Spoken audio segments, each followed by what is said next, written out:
There are a lot of parts that make up a knife, and some of them you need, some of them you might be able to live without, but all of them have a purpose. And today on Tutorial Tuesday, I'm going to show you what all of the parts of a knife are for.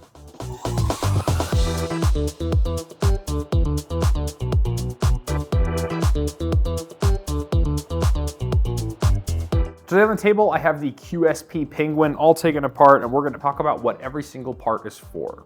Starting with the blade. The blade is the reason you carried a knife in the first place. It's got a sharp edge and it can cut stuff. This one's pretty self-explanatory. But a blade is only useful if it has something to hold on to, in this case, a handle. And handles come in a lot of shapes and sizes, but in this case we're going to start with liners.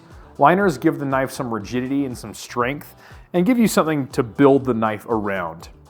It's usually a piece of steel like this one. And this knife uses a liner lock, which you can see here on this liner where it has the little lock bar here. Any knife that locks will have a lock bar of some variety.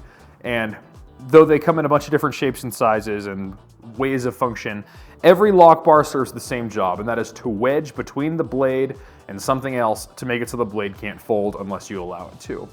And there's a ton of knife locks out there, but all of them are basically doing that. On top of those liners, we have scales, and these scales are made of micarta. These are the special Christmas versions, but they come in a bunch of different handle materials like G10 or carbon fiber, wood, metals, whatever. Whatever color or texture you like, there's probably a handle scale out there for you. Keeping the handle together is screws.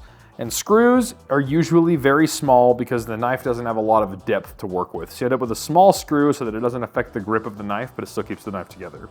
And oftentimes you'll see these little blue splotches on screws. That's not anything wrong. This is a thread locker. And what that means is this sort of semi-glues the threads together so that it really doesn't back out on you. And when you're carrying a knife every day in your pocket, and especially if you fidget a lot, sometimes you can rattle a screw out, but this will prevent that from happening.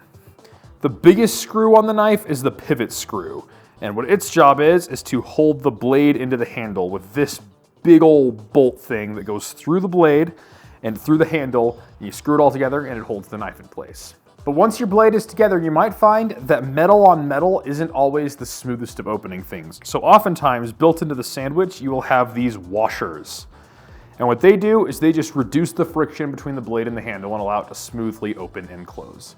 These are important to have if you want a really smooth action, but many knives don't have them.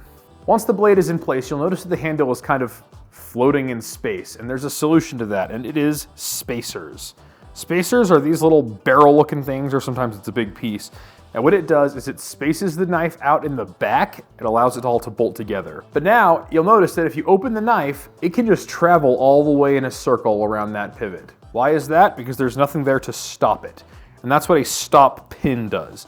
You put this in and it makes it so the blade will stop at this pin and then lock up on the bar, and you'll have a nice straight knife. Every knife that folds needs something to stop it from opening all the way open. And once you put all those parts together, you end up with a functional knife. Everything about that will work and it will be easy for you to go. However, the biggest quality of life upgrade that you will find on a knife is a pocket clip. This is something that you just screw onto the handle scale, usually using the same screw you put the knife together with in the first place, and it allows you to carry it clipped into your pocket, and this is so much nicer than having to dig around for it every single time. Next up, we're gonna go use our Blade HQ Knife Care Kit collaboration with Fix-It Sticks, and we're going to put this knife together.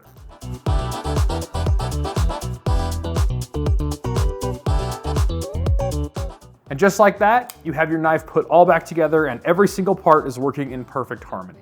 If you know what all of the parts of your knife are and what they're there for and what they do, it will help you a lot in keeping your knife in working order. You'll be able to diagnose problems with your knife a lot faster, and it's gonna make maintenance a lot easier as well. If you're not sure what a part on your knife is, leave it in the comments and I'll do my best to help you out. We'll see you next time.